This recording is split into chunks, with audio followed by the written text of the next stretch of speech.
வணக்கங்க. இது அங்காளம்மன் சத்யா வீடியோ. அனைவருக்கும் இனிய காலை வணக்கங்க. நிறைய வீடியோக்கள் இப்போலாம் நான் வந்து வாய்ஸ் வீடியோ போடுறேன். நிறைய பேர் எனக்கு லைக் பண்ணுறீங்க. ரொம்ப நன்றிங்க. ஏன்னா முதல்லலாம் என்னோடய வாய்ஸ் வந்து ரொம்ப கீச்சுன்னு இருக்குமா, என்னம்மா இது வாய்ஸ் அப்படின்னு என் பையனை கிண்டல் பண்ணுவான். அப்படி இருக்கும்பொழுது இப்போ நான் நிறைய வீடியோக்கள் வாய்ஸ் வீடியோக்கள் போட்டால் நிறைய பேர் வந்து லைக் பண்ணுறீங்க, கமெண்ட் பண்ணுறீங்க. ரொம்ப நன்றிங்க. மேல்மலையனூர் அங்காள பரமேஸ்வரி அந்த அம்மாவுடைய புகழை சொல்லி ஏதோ எனக்கு தெரிஞ்ச வரைக்கும் அந்த அம்மாவுடைய புகழ் சொல்கிறேன் இந்த வீடியோவில், இந்த சேனல் மூலயமா. நான் எனக்கு தெரிஞ்சது கொஞ்சம், தெரியாதது நிறைய விஷயம் இருக்கும்பொழுது உங்களுக்கு ஏதாவது தெரிஞ்சிருந்தால் அம்மாவை பற்றி நீங்கள் கமெண்ட்டில் சொல்லுங்கள், நான் அதை தெரிஞ்சுக்கிறேன். அசைவம் பிடிக்கும் அந்த அம்மாவுக்குன்னு நிறைய பேர் அதை தான் சொல்கிறாங்க. அங்கே கோயிலில் அந்த பாவாடராயன் கோயிலில் பூஜாரியாக இருக்கிற அந்த அம்மா கூட ஒருத்தவங்க சொன்னாங்க, பொங்கலே சக்கரை பொங்கலே வச்சா கூட அந்த அம்மா கருவாடு சுட்டு பக்கத்தில் வச்சா தான் அது ஏர்வை ஆகுன்ற மாதிரி சொல்கிறாங்க. அப்படி அந்த அம்மா வந்து கறி பிரியை வெறியை அப்படின்னு தான் சொல்லணும். ஏன்னா நம்மளையும் அப்படி, நானுமே அப்படித்தாங்க. அதாவது ஒரு அவிச்ச முட்டையாவது இருந்தால் தான் அந்த சாப்பாடு வந்து உள்ளே இறங்கும். வெறும் வெஜிடேரியன் சாப்பிட்டா என்னமோ சாப்பிடாத ஒரு ஃபீல் வரா மாதிரியே இருக்கும் மனசுக்குள்ளே. அது வந்து நான் வந்து குறையாக சொல்ல வரலைங்க வெஜிடேரியனை.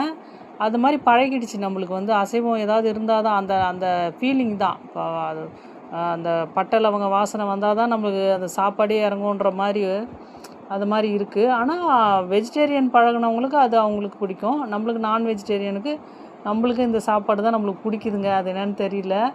நான் எப்படி அங்காளம்மன் எப்படியோ அதே மாதிரி தாங்க நானுமே. எல்லா நாள்லேயும் அசைவம் சாப்பிட பிடிக்கும் எனக்கு.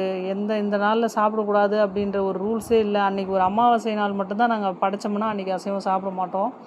அப்போ அந்த நாள் எப்படா போகுன்ற மாதிரி இருக்கும் எனக்கு வீட்டில் இருக்கும்போது. ஆனால் மலையனூர் போனால் நாங்கள் அசைவம் சாப்பிட்டதுண்டு.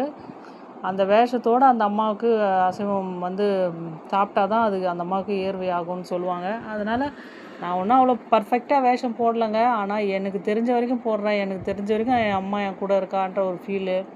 எவ்வளோ துன்பங்கள் கஷ்டங்கள்ல அந்த அம்மா என்னை காப்பாற்றி விடுறா. நீங்களுமே நம்புங்க எந்த தெய்வம். நான் அங்காள பரமேஸ்வரியை மட்டும்தான் நம்புங்க, நான் சொல்ல வரமாட்டேன். உங்களுக்கு எந்த தெய்வம் பிடிக்குதோ அந்த தெய்வத்தை நீங்கள் பிடிச்சிக்கோங்க. எந்த குறைகள் நிறைகள் எதுவாக இருந்தாலும் அந்த தெய்வத்துக்கிட்ட சொல்லுங்கள். அப்படி சொல்லும் பொழுது நம்மளுக்கு யாரோ ஒருத்தவங்க பக்கபலமாக நம்ம கூட இருக்காங்க அப்படின்ற ஒரு நம்பிக்கையிலே நம்ம வந்து ரொம்ப தெம்பாக இருப்போம். அந்த ஒரு சைக்காலஜி தான், வேறு ஒன்றும் இல்லை. தெய்வம் நம்ம கூட இருக்குது அப்படின்னு நம்ம நம்பும்பொழுது நம்மளுக்கு நல்லதே நடக்கும்னு நம்ம நம்புவோம். ஏதாவது ஒரு கெடுதல் நடந்தால் கூட இது ஏதோ நல்லதுக்கு இருக்குது அப்படின்னு நம்புவோம்.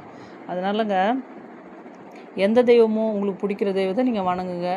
அங்காள பரமேஸ்வரியை வணங்குனீங்கன்னா இன்னுமே வந்துங்க உங்களுக்கு பயங்கரமான பாதுகாப்பு கிடைக்கும். அந்த அம்மா வந்து உக்ர தேவி, எல்லையில்லா சக்தி கொண்ட தேவி. சரிங்களா? நன்றி, வணக்கம்.